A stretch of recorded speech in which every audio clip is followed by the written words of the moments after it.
De acordo com a organização Portas Abertas, que de alguma forma acompanha a perseguição à igreja cristã, mais de 340 milhões de cristãos no mundo hoje, em 2021, enfrentam algum tipo de oposição como resultado da sua identificação com Cristo. Jesus diz no Evangelho de hoje: o reino dos céus sofre violência. E quando nós comemoramos 504 anos da Reforma Luterana, é muito comum que nós, nessas comemorações, no afã de comemorar e de pensar no que nós estamos comemorando, é comum que a gente fale de Lutero como um herói do dia, e é importante que a gente lembre que isso não seria nada luterano. O reino dos céus sofre violência. Mas como sofre violência? Que tipo de violência ele sofre? Seria algo de tipo uma projeção ou uma profecia sobre terrorismo? Na realidade, sempre que o reino dos céus é citado no texto bíblico, ele é citado em oposição com o reino deste mundo. Nós vemos isso, por exemplo, na matança dos bebês israelitas lá no Egito, no Antigo Testamento.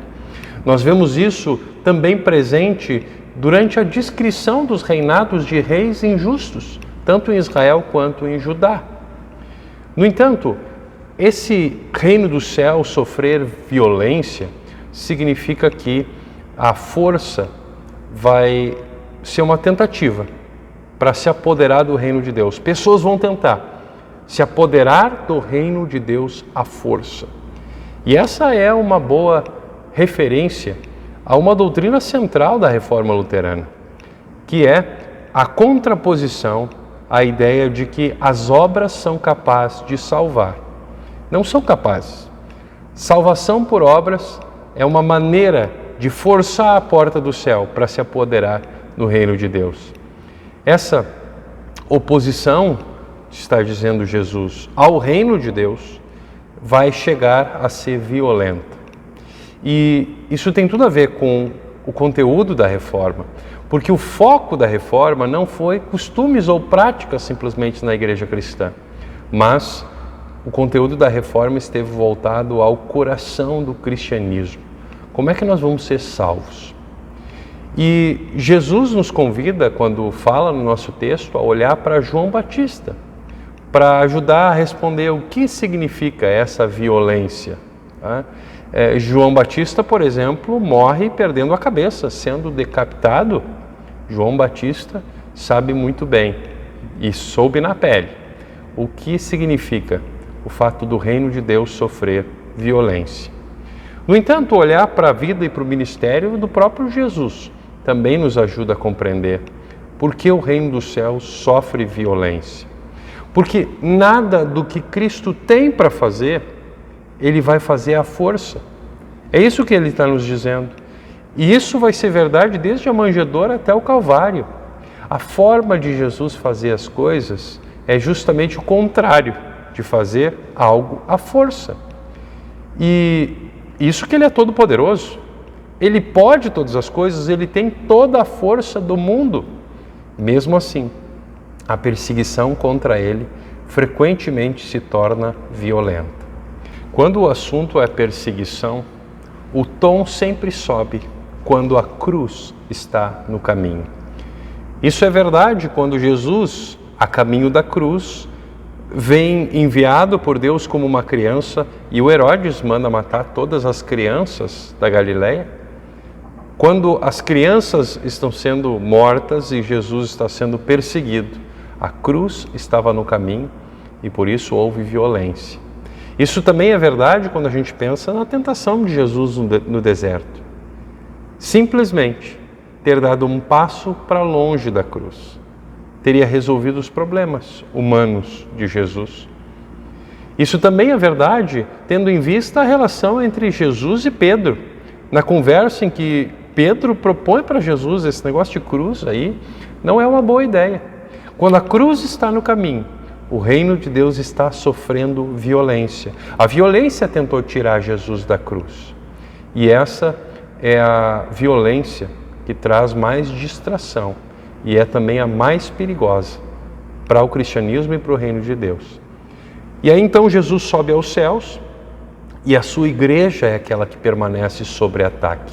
Lembra do que aconteceu quando Paulo persegue Jesus e Jesus encontra a Paulo no caminho de Damasco? O que Jesus diz para o Saulo? Ele ainda é Saulo, né? Saulo, Saulo, por que você me persegue? A gente poderia dizer, mas ele está perseguindo cristãos e não perseguindo Jesus. Mas Jesus sabe que quando estão nos perseguindo, na verdade, estão perseguindo o nosso Salvador. Por isso, o reino do céu sofrer violência é algo que acompanha o reino de Deus e a igreja no mundo. No contexto da reforma, como é que essa violência se mostrou? A gente vai perceber que a perseguição a Lutero e aos seus foi uma oposição muito violenta. Quando Lutero volta a pregar o Evangelho e volta a ensinar a palavra de Deus na igreja, houve uma grande oposição e essa oposição foi crescendo e essa oposição chegou a ser violenta. Lutero chegou a ser declarado proscrito, o que significava que qualquer um poderia matá-lo e isso não seria um crime, seria um favor para o império. O reino dos céus sofre violência. E a história se repete. Anos depois da reforma, em 1617, quando a reforma completou 100 anos, essa celebração foi uma celebração muito gloriosa. No entanto, nesta celebração, o rei da Prússia tentou forçar a igreja luterana prussiana a se tornar calvinista. Milhares de pastores e congregações sofreram, milhares de cristãos luteranos foram violentamente perseguidos. 200 anos depois, em 1817, o rei da Prússia, para comemorar a reforma, decidiu que não haveria mais duas igrejas no seu território. Declarou aquilo que foi chamado de União Prussiana, que unia por decreto as igrejas luteranas e calvinistas. Essas igrejas eram mais ou menos desse tamanho na Prússia. Havia 24 igrejas reformadas e 7.000 igrejas luteranas. A igreja luterana da Prússia era a maior igreja luterana do mundo na época. A igreja luterana, por decreto, por causa da União Prussiana, foi simplesmente eliminada do território prussiano.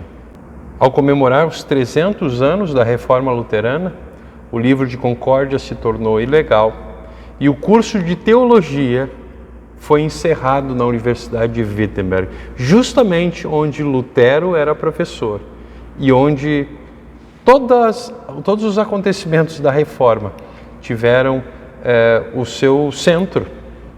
O luteranismo nunca mais retornou ao seu berço, ao lugar onde ele havia nascido. O tempo passou, o luteranismo chegou em novas terras e a perseguição que a nossa igreja aqui no Brasil sofreu também foi um representante desse reino de Deus sendo perseguido e sofrendo violência. No entanto, apesar de tudo isso, nós estamos aqui. E isso só seria possível pela graça de Deus. O resultado de todas essas perseguições e de toda essa dificuldade foi o renascimento do luteranismo. E por que isso foi possível? Só foi possível por causa da mensagem que nós temos, que é a mensagem de Cristo, que sempre foi a mensagem do luteranismo. Hoje, nós continuamos sofrendo a tentação de tirar a cruz de Jesus, ou Jesus da cruz, à força. Essa tentação continua entre nós. No entanto, Deus continua salvando, sem usar força. Como é que Deus salva? Vocês lembram que no texto bíblico, Jesus conta uma história esquisita a respeito de meninos cantando música de velório e tocando músicas de festa? O que se espera quando as pessoas ouvem música de velório? Não se espera que elas chorem? O que se espera quando alguém ouve música de festa? Não se espera que essa pessoa fique alegre? Não se espera que essa pessoa dance, talvez? Pois então, é aí que está a resposta de Jesus. É por meio da sua palavra de lei e de evangelho. Palavra de velório e palavra de alegria. que nós somos salvos. Somos salvos por música, pela música de Deus, pela sua lei e pelo seu evangelho. Quando nós comemoramos 504 anos da Reforma Luterana, nós temos uma trilha sonora. Em meio à violência, nós temos um Deus que é o nosso castelo forte. E essa música de Deus, a lei, muitas vezes, deixa a nossa alma atribulada, como diz Lutero na letra do hino. Música fúnebre de Deus. Nós somos também levados por ela, por essa música fúnebre de Deus, a confessar que sem força para combater, nós teríamos perdido. Se depender da gente, estamos perdidos. É isso que a música fúnebre da palavra de Deus coloca diante de nós. No entanto, o nosso Deus faz as coisas do seu próprio jeito. E o jeito dele não é fazer na marra. Ele tem feito soar também aos nossos ouvidos o doce e alegre som do Evangelho, por meio do qual ele nos diz: eu já fiz tudo o que era preciso. Você está salvo. Nada mais precisa ser feito. Por isso, quando a gente ouve o pesado som da lei, que nos acusa e nos leva ao arrependimento, aos prantos, e ouve o doce som do Evangelho que nos perdoa e nos salva, a gente se alegra e canta junto. Se vierem roubar os bens, vida e o lar, que tudo se vá, proveito não lhes dá, o céu é a nossa herança. Que Deus abençoe a Igreja Luterana e toda a Igreja Cristã, comemorando os 504 anos da Reforma Luterana.